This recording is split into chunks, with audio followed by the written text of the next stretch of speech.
The materials used for this design were 1 egg carton, a paper towel roll cut in 4 pieces, 2 toothpicks, 1 straw, 1 rubber band, glue, duct tape, and 2 wine corks. The car was supposed to be propelled by turning the cork in the opposite direction to create tension on the rubber band. At the moment of release, the wheels were going to roll and pull the car forward. This design failed first because the glue straws were too weak to support the force of tension created by the rubber band. Secondly, there was too much friction between the rubber bands and corks with the carton.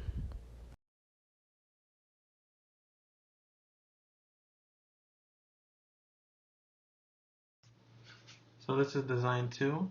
So in this design, I planned that we would use a paper towel roll as the base. We use toothpicks to tie down the washers as wheels. We would duct tape a balloon back to the side of the tee box, and as we let go of the air, the whole goal was to propel it on its own self. So pretty much we would be blowing up the balloon and letting it go so that the tee box could be in motion, I mean. So for my claim was because of the stability of the design, if the buggy were to be propelled by the propulsion of the balloon losing air solely, then the buggy will be very effective in serving its purpose and meeting the necessary criteria. To support this and our claims, evidence on trial runs alone to measure distance traveled would be sufficient.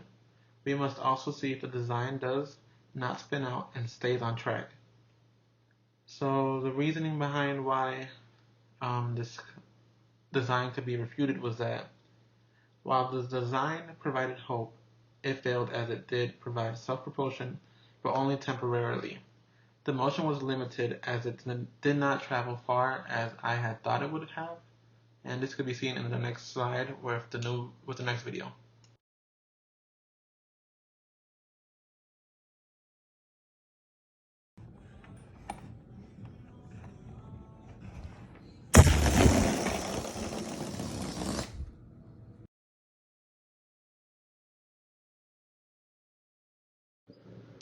So this is a prototype, the final prototype, prototype 3.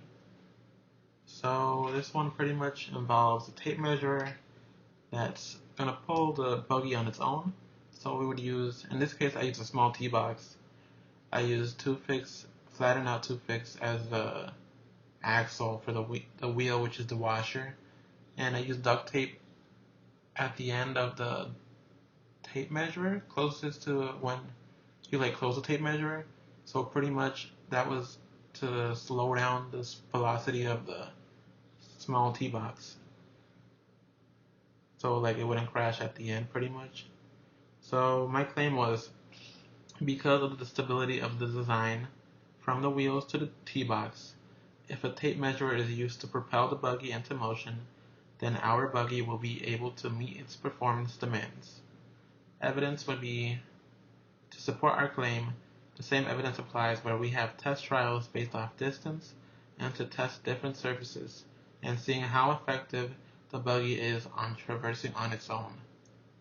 And reasoning, I found that this buggy design was pretty efficient on both types of surfaces, as you can see in the next, I think it's in 2 slides.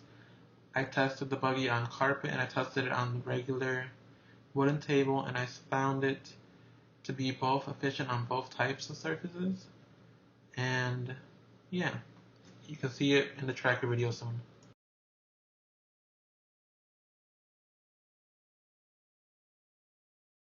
So overall, I wanted to point out the materials we used for the final buggy design. We used 1 small tee box, 1 tape measurer, along with rulers to measure the distance traveled, 1 golf ball inside of the buggy to weigh it down so it could slow it down even more.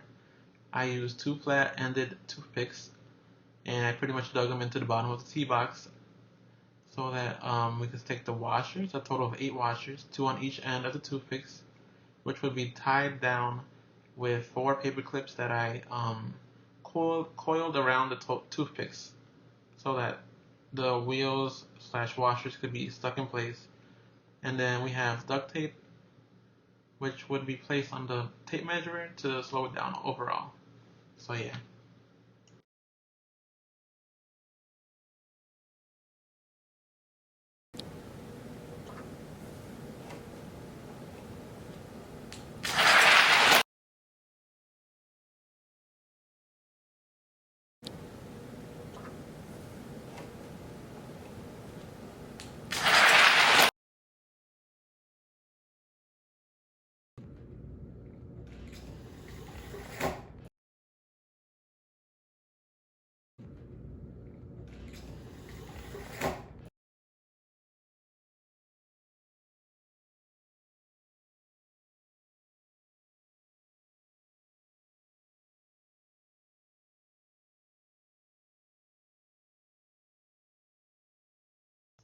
So we can see on the first graph, the top one, the speed of the buggy increases over time, and it is finally met at the end with a halt as the buggy reaches the end of the carpet.